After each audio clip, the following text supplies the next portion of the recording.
दोस्तों, आप लोगों को क्या लगता है रशिया और यूक्रेन के बीच में इस युद्ध को कौन जीतने वाला है? या फिर यह भी हो कि इस युद्ध को कोई जीते नहीं और शतरंज की बाजी कोई और जो है वो खेल जाए।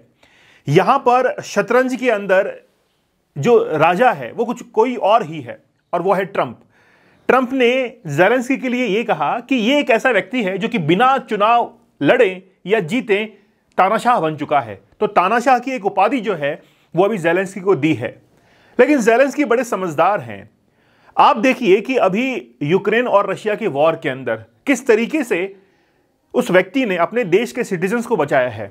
आप देखिए कि वो पीछे नहीं हटा, कोशिश बहुत की है अपने देश के नागरिकों के लिए, और यहां तक कि रशिया के जो न्यूक्लियर एस्टेब्लिशमेंट्स थे वहां तक भी वो पहुंचा, कोशिश पूरी की। लेकिन अब इस युद्ध का, इस वॉर का एंड क्या होगा, हम लोग डिस्कस करेंगे कि क्या इसका एंड होने वाला है। आखिरकार शतरंज का वो बेहतरीन मोहरा कौन है जो कि अगली चाल चलने वाला है।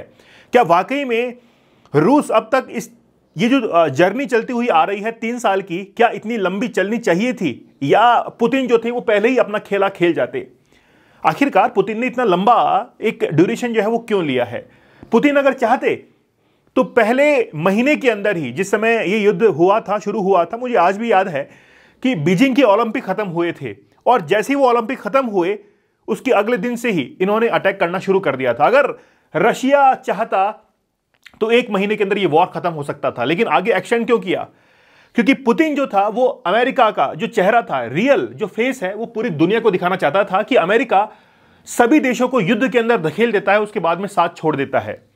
और इसीलिए आज देखिए ट्रंप ने किस तरीके से ज़ेलेंस्की को तानाशाह कहा है। तो हम लोग बड़ा विस्तार से बात करेंगे कि आखिरकार अगली चाल जो है वो क्या हो सकती है, इसके बारे में बात करेंगे। रिसेंटली क्या हुआ है पहले वो सुन लीजिए। ज़ेलेंस्की जो है उन्होंने ये कहा है कि अगर मुझे नाटो के अंदर शामिल कर लिया जाता है तो आगे जाकर मैं कॉम्प्रोमाइज करने को तैयार हूं और अपना पद जो है उसे रेजिग्नेशन में दे दूंगा। लेकिन ये क्या संभव हो पाएगा, थोड़ा विस्तार से हम लोग बात करते हैं।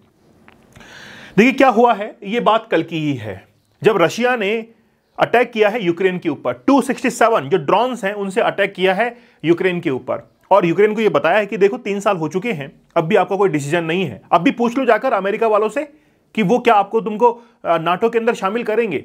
तो फिर ज़ेलेंस्की ये कहते हैं कि ठीक है, मैं अब जो है वो ये कंसर्न इसको मैं फाइनलाइज करता हूं और मैं इस पोस्ट से रिजाइन कर दूंगा अगर मुझे नाटो के अंदर शामिल किया जाए।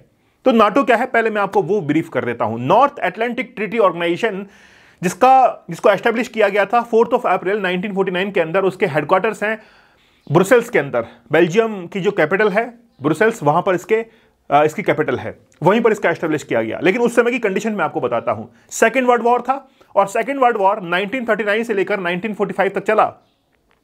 जैसे ही वो खत्म होता है उसके बाद में एक कोल्ड वॉर शुरू होता है बिटवीन रशिया यानी कि यूएसएसआर एंड यूएसए। अब जो ईस्टर्न यूरोप था वहां पर यूएसएसआर का इन्फ्लुएंस बड़ा जबरदस्त था। अब अमेरिका यह चाहता था कि आखिरकार जो ईस्टर्न यूरोप है उसको कैसे भी करके यूएसएसआर के इन्फ्लुएंस से या उससे अटैक से बचाया जाए। तो अमेरिका ने और यूरोपियन कंट्रीज ने मिलकर एक ऐसा मिलिट्री ऑर्गेनाइजेशन क्रिएट किया जिसको नाटो कहा गया, और आज उसके अंदर 30+ जो कंट्रीज हैं वो उसमें शामिल है। तो उन कंट्रीज ने अश्योर किया, खासतौर पर अमेरिका ने अश्योर किया कि जो भी देश इसके अंदर शामिल होंगे उनके ऊपर अगर कोई भी अटैक होता है उनकी सॉवरेनिटी के ऊपर, तो हम लोग उनका सब मिलकर जो है वो उसका जवाब देंगे। तो वहीं से ये ऑर्गेनाइजेशन जो है वो चलता हुआ आ रहा है। अब उससे में क्या हुआ कि यूएसए के लीडरशिप के अंदर जो कैपिटलिस्ट कंट्री थे उन्होंने बनाया नाटो, और जो यूएसएसआर के इन्फ्लुएंस के अंदर थे, जो साम्यवादी कम्युनिस्ट थे, उन्होंने मिलकर जो है वो बनाया वारसा। तो अब नाटो जो है वो ज्यादा बड़ा बन चुका है, वारसा पीछे हट चुका है। क्यों? क्योंकि 1990 के अंदर जैसे ही बर्लिन की जो वॉल थी वो गिरी और उसके बाद में तमाम जो देश थे वो बिखर गए, और बिखरने के बाद आज वारसा का कोई खासा अस्तित्व रहा नहीं है। लेकिन नाटो ने अपना जो प्रभुत्व है, जो रिप्रेजेंटेशन है, जो मिलिट्री एस्टेब्लिशमेंट है, वो जबरदस्त किया। और आज ज़ेलेंस्की यही चाहते हैं कि मैं अगर नाटो के अंदर शामिल हो जाऊं तो फिर मेरे जो सिटीजन्स हैं उनकी सेफ्टी का एक एश्योर जो है वो मुझे मिल जाएगा। अच्छी बात है, एश्योर होना भी चाहिए, क्योंकि अगर किसी देश के प्रेसिडेंट आप हैं तो फिर आपको बोल्ड स्टैंड जो है वो लेना ही पड़ेगा। And Zelensky is ready to resign if it guaranteed Ukraine NATO membership. अगर नाटो की मेंबरशिप मिलती है तो रिजाइन कर देंगे। पहले क्यों नहीं दी गई? क्योंकि नाटो के बहुत सारे मेंबर्स ऐसे थे जो कि अपोज कर रहे थे। टर्की उनमें से एक था। तो टर्की ने अपोज किया कि हम लोग यूक्रेन को इसके अंदर शामिल नहीं करेंगे, और उसके बाद से आज तक जो है वो यूक्रेन शामिल नहीं हो पाया है। तो अब ये कह रहे कि अगर मुझे मेंबरशिप मिलती है तो मैं इससे बाहर निकल जाऊंगा और रिजाइन करने के लिए तैयार हूं, मैं आज रिजाइन कर दूंगा। अच्छी बात है, लेकिन रिजाइन करने से अमेरिका क्या फायदा होगा? अमेरिका ये चाहता है कि जितने भी मिनरल्स हैं आज उनको वो एनकॉर्ज करे, जितने भी मिनरल्स हैं उनके ऊपर एक नजर जो है वो किसकी है? आज अमेरिका की है।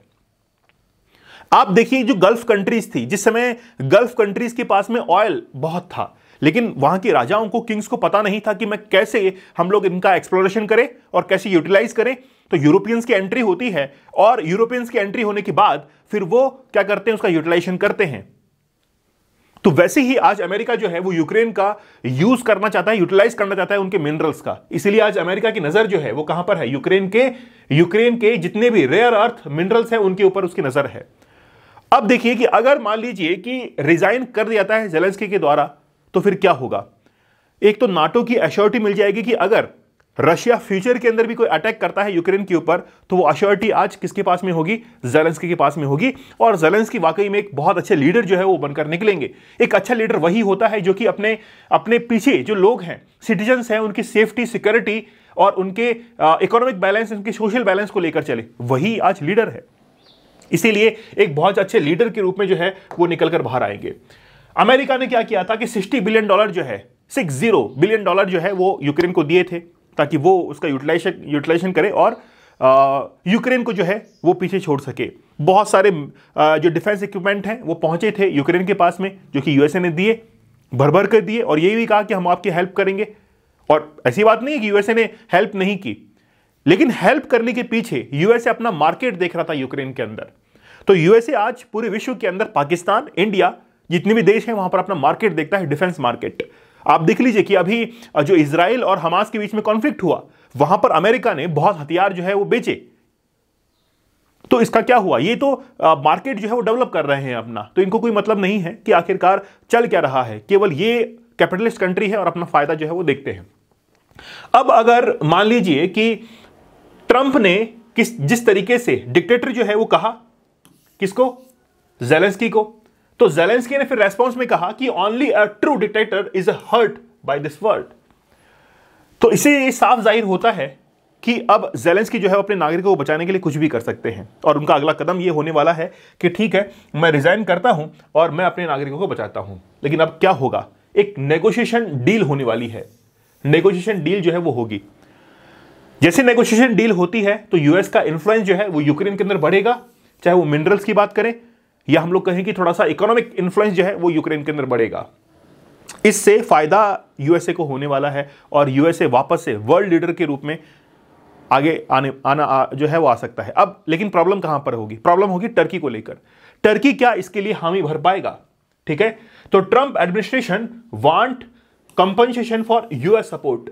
तो कंपनसेशन वो देने को तैयार है कि ठीक है, हम लोग कंपनसेशन वगैरह जो भी यूक्रेन के लिए होगा वो हर संभव जो है वो प्रयास करेंगे। और यूएस ने यूक्रेन को $60 बिलियन जो है वो भी यहां पर दिए थे। तो अब देखते हैं कि आखिरकार ये नेगोशिएशन डील जो है वो कब होती है और कब जाकर ये जो 3 साल का युद्ध है, ये जो कॉन्फ्लिक्ट है, वो एक पीस के अंदर कन्वर्ट होगा और उसके बाद में टेंशन जो है वो खत्म हो जाएंगी। लेकिन मुझे पर्सनली ये लगता है कि कहीं ना कहीं ये नेगोशिएशन जो डील होने वाली है उसके अंदर यूएस के इंटरेस्ट छिपे रहेंगे और यूएस जो है वो यूक्रेन का इस्तेमाल कर पाएगा आगे भी। हो सकता है कि वहां पर अपने नेवी एस्टेब्लिशमेंट, अपने एयरफोर्स और डिफेंस एस्टेब्लिशमेंट जो है वो यूक्रेन के अंदर करे और फिर वहां से यूएसएसआर के ऊपर वो नजर रखे। क्योंकि अमेरिका एक ऐसा देश है, उसको अगर कोई लगता है कि कोई देश उससे आगे बढ़ रहा है तो वो क्या करता है, उसको पीछे कर देता है, ताकि अमेरिका खुद ब खुद जो है वो ऑटोमेटिक आगे जो है वो दिखाई पड़ता है।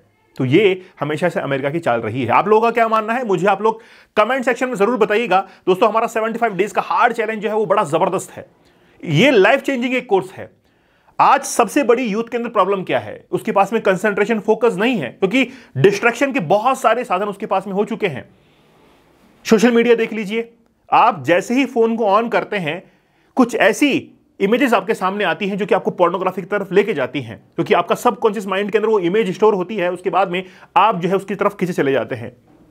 एक अच्छे इंसान की यही खास बात है कि वो अपने बैड हैबिट्स को छोड़कर अपने जो बेस्ट हैबिट है, गुड हैबिट्स है, उनकी तरफ बढ़ता है। तो मैं आप लोगों से कहूंगा कि आप 75 डेज का हार्ड चैलेंज जो है एक्सेप्ट कीजिए, 100 डेज का हार्ड चैलेंज एक्सेप्ट कीजिए और अपने इस पोर्नोग्राफी के एडिक्शन से बाहर निकलिए। सबकॉन्शियस माइंड को रिप्रोग्राम कीजिए, रिवायर कीजिए और जीत ले जाइए आप अपने एग्जाम्स को और अपने बिजनेस के अंदर बहुत जबरदस्त आप कीजिए। तो मिलते हैं आप लोगों से अगले सेशन के अंदर, तब तक धन्यवाद, थैंक यू, जय हिंद।